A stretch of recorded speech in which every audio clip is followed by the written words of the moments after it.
माना जाता है कि आदि कवि वाल्मीकि जी ही इस कलयुग में गोस्वामी तुलसीदास जी के रूप में जन्मे और उन्होंने मानव जाति के उद्धार के लिए संवत 1631 में रामचरितमानस की कथा का आरंभ किया।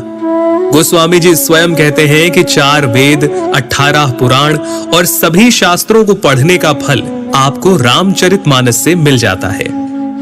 राम जी की कथा सबसे पहले शिव जी माता पार्वती को सुनाते हैं। रामचरितमानस के बालकांड में आपको बहुत सारी कथाएं मिल जाएंगी, जैसे सती माता का भ्रम और उनके द्वारा राम जी की परीक्षा, शिव जी द्वारा सती माता का त्यागा जाना, सती माता का दक्ष यज्ञ में जाना और पति के अपमान से दुखी होकर योगाग्नि से देह त्यागना, और फिर पार्वती जी का जन्म और शिव विवाह।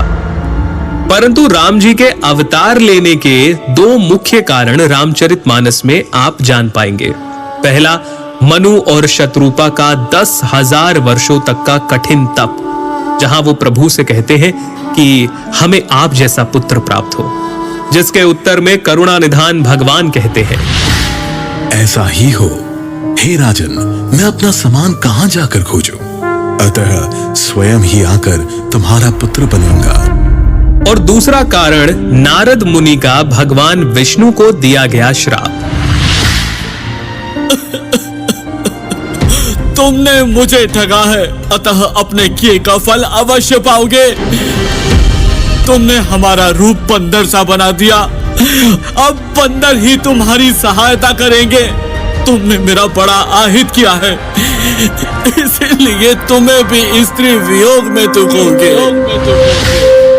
एक ओर जहां राम जन्म की भूमिका बन रही थी, वहीं पुलत्स्य ऋषि के कुल में जन्म हुआ भाइयों समेत 10 सर और 20 भुजाओं वाले प्रचंड पराक्रमी रावण का। रावण और उसके भाइयों ने ब्रह्मा जी की तपस्या कर उनसे वरदान मांगा। रावण ने कहा, हे जगदीश्वर, वानर और मानव, इन 2 जातियों को छोड़कर हम किसी के मारे ना मरे।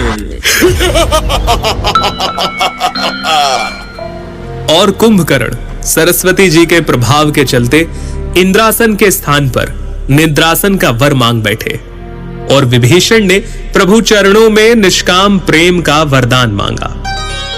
चलिए आगे बढ़ते हैं और आते हैं राजा दशरथ पर, जिन्हें ग्लानि थी कि उन्हें कोई पुत्र नहीं था।